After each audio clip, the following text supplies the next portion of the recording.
The final step before you're ready to use your camera with LightBurn is camera alignment.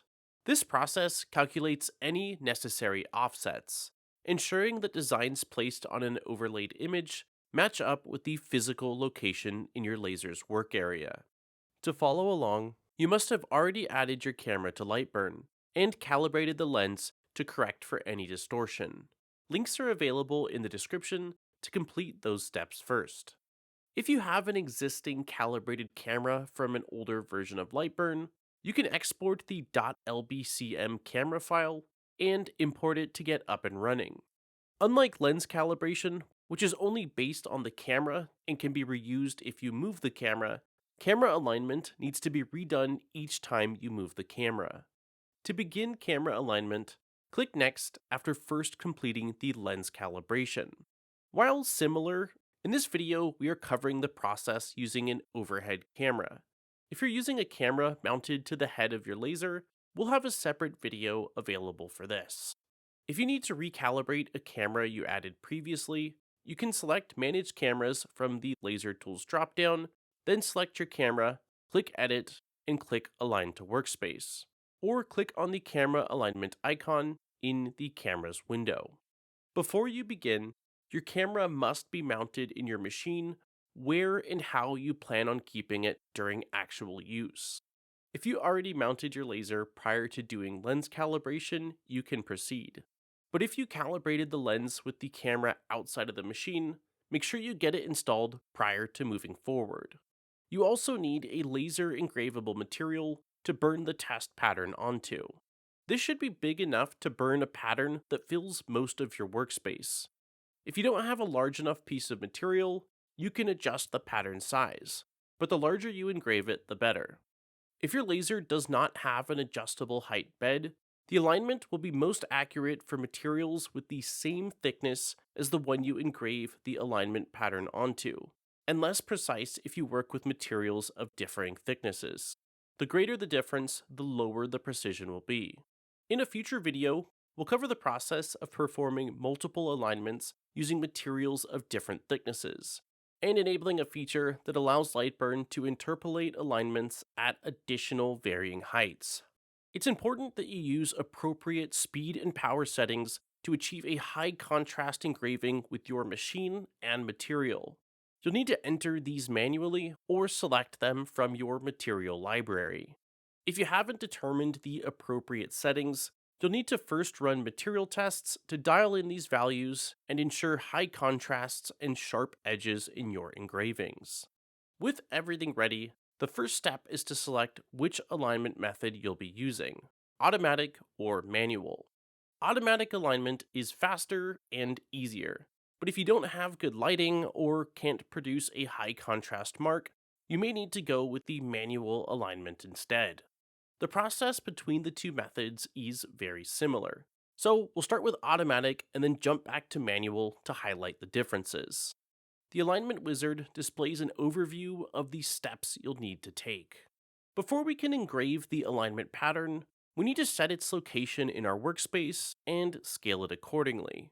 Click and drag the image of the pattern to move it around the workspace, and release the mouse to place. Use the pattern size parameters beneath to adjust scale. Feature width adjusts the size of the pattern elements in the engraving. Pattern width and height adjust how long and wide that pattern will be when engraved. Preset contains a few different options for quickly adjusting the size and location with just a click.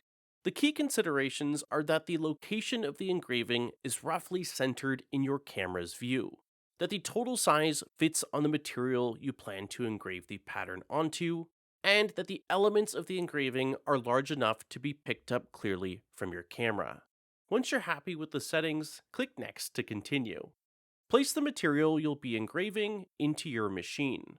Use the camera preview to ensure that it is centered with the image and clearly visible, and focus your laser to the material. Set the line speed and power settings you have determined are best for your machine and material into the speed and power fields. Then click on the Fill Settings tab and do the same for the fill parameters. Select Import to choose a saved material library entry, which then auto-populates the fields with your saved settings. You can also select settings to open the Cut Settings editor for further adjustment if needed. After you've entered your settings, click the Preview button to verify output and also to make sure the estimated runtime is reasonable. Then click the Frame button to ensure the pattern fits within the bounds of your material. If your laser supports autofocus, use the Focus Z button to set the appropriate focal distance from your laser to your material. If you need to home or manually jog your laser, you can do so by clicking the arrow next to Machine Control in the bottom left to display those button options. Once ready, start your job as usual using the Start or Send buttons. When the job completes, make sure you don't move the engraved material. The location of the pattern needs to remain unchanged for the alignment calibration to work. Automatic alignment uses the camera to read the April tags you've engraved and automatically calculate the placement of the camera relative to the material. For automatic alignment to work, LightBurn needs to be able to detect at least 4 of the 8 tags you've engraved. This is why good lighting and clean, high-contrast engravings are so important. If the tags aren't detected, you may need to use the Machine Control section or Adjust Camera Image section to make sure the image is clear and unobstructed. If you're still unable to use automatic alignment, or decide you don't want to, you can also use the manual alignment process. This uses the same calculations as automatic alignment, but requires you to identify the center of 4 crosshairs engraved onto the material yourself. Click the back button until you get to the screen where you chose between manual and automatic alignment. Switch to manual and continue on from there.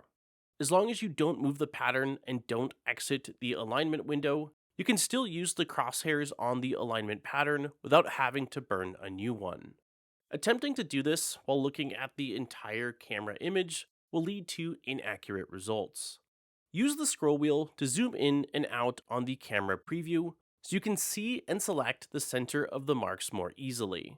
You'll need to identify the exact center of the crosshairs, where the 2 lines meet. Click the center of each target in order.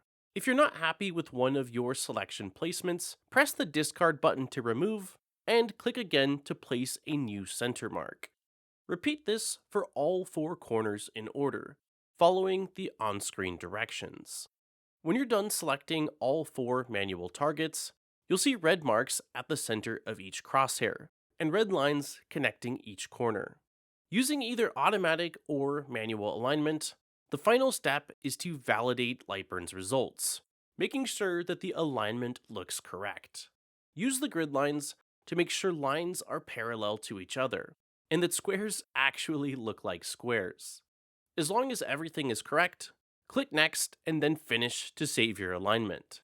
If the resulting alignment looks incorrect, make sure you've selected the center of the crosshairs in the correct order, and that the alignment engraving hasn't been moved. As a final test, you can set up a simple engraving around the alignment pattern. Taking care not to move the material before testing, update your overlay, and draw a square or circle that fits around one marker in the alignment pattern. Then lightly etch the shape onto your material. If your alignment is accurate, the shape should perfectly bound the marker. If it's close, we'll cover a method for tweaking the alignment in our next video. If it's far off, you'll need to rerun the alignment process, taking care to complete each step precisely as instructed. You've now completed the camera setup and calibration process, and can begin using your camera with LightBurn. In our next video, we'll cover the camera window, where you'll take photos of your workspace, use features like trace overlay, and make adjustments to the overlay if needed. Be sure to like and subscribe for more great videos on mastering LightBurn.